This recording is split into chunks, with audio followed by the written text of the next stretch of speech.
Hey guys, today I'm going to be showing you how to grow red cabbage microgreens from start to finish. Be sure you stick around to the end of the video where you're going to see exactly how chefs want your red cabbage microgreens to look.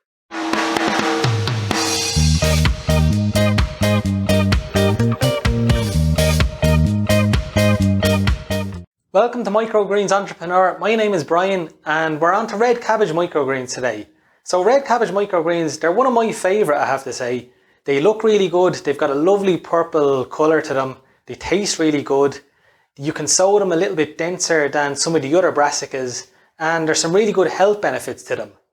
It's going to take on average about 10 days to grow these. You might be 1 or 2 days either side of that depending on the temperature in your grow room. For your materials you're going to need some red cabbage seed, you're going to need some compost. I recommend using a coconut coir based compost.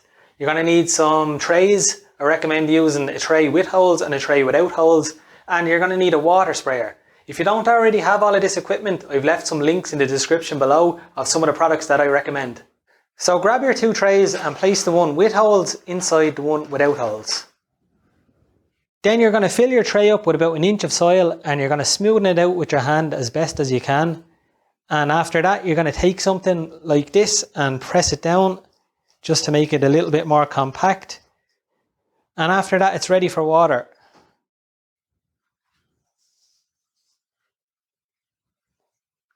You can really be generous with watering when you're just seeding at the start. You're going to add the seed then, make sure you spread it evenly over the whole tray. I've weighed this seed out and it's the right amount of seed for my tray. If you want to head over to my website microgreensentrepreneur.com/seed calculator, there is a calculator that will give you the correct seed amount for any size tray that you have. So your seed density for red cabbage is going to want to look something like that.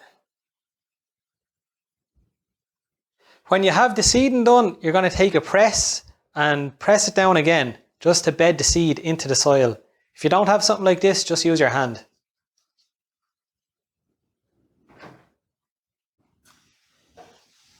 Then just give the whole tray an extra spray with some water just to make sure that the seed has enough moisture for it to germinate. The last thing you're going to do then is place another tray on top to help put the seed into darkness so it can germinate. Then you're going to put some kind of a weight into the tray just so it's weighed down and it keeps the seed pressed into the soil so the seed can take root and that the seed doesn't push itself out of the ground. I'm going to put this tray in a safe place now and check it in a couple of days and see what's happening with it.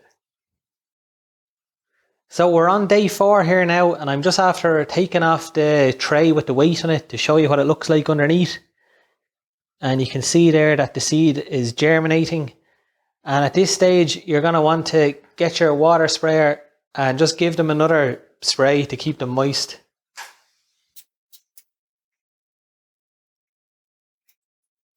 And then you're going to put the tray with the weight back on and leave them for another couple of days.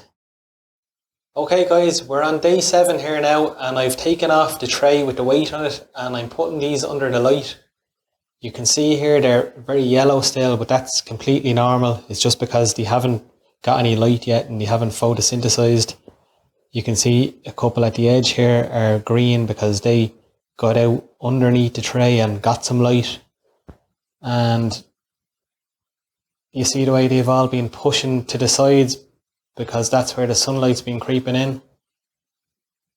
So yeah, it is, just so you know, it is completely normal that they're that yellow and they should be turned green by tomorrow morning.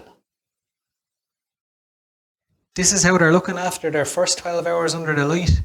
One thing that I actually forgot to mention yesterday was that I also lifted up this tray and I watered from the bottom. Got my watering can, filled that up with just enough water that you couldn't see this plastic anymore. So we're going to water from this stage on, you water from the bottom so you're keeping these leaves dry and that helps avoid mould and disease issues. They're still looking a bit sparse and spindly and the leaves are a bit small, but there's still a couple of days left to go, so they're going to be okay. One thing I also do at this stage is I get my hand and I rub it across the top like this, and that is to knock off any of the remaining seed hulls off the leaves. Obviously, you're just going to want to make sure your hands are clean and washed before you do this. And we'll get these back under the light for another couple of days. Alright guys, so I'm here with our finished tray of red cabbage microgreens. And you can see here that the leaves are a lovely dark green, purplish colour.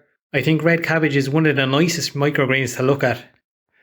I said at the start of the video I would show you how chefs wanted red cabbage microgreens to look. And in my experience, this is how they want them to look.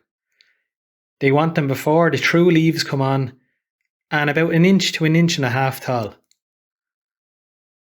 Okay guys, that's how you grow red cabbage microgreens. If you've had any good or bad experiences growing red cabbage microgreens, leave a comment in the box below. I hope you enjoyed the video. If you did, I'd really appreciate if you liked it and subscribe to the channel.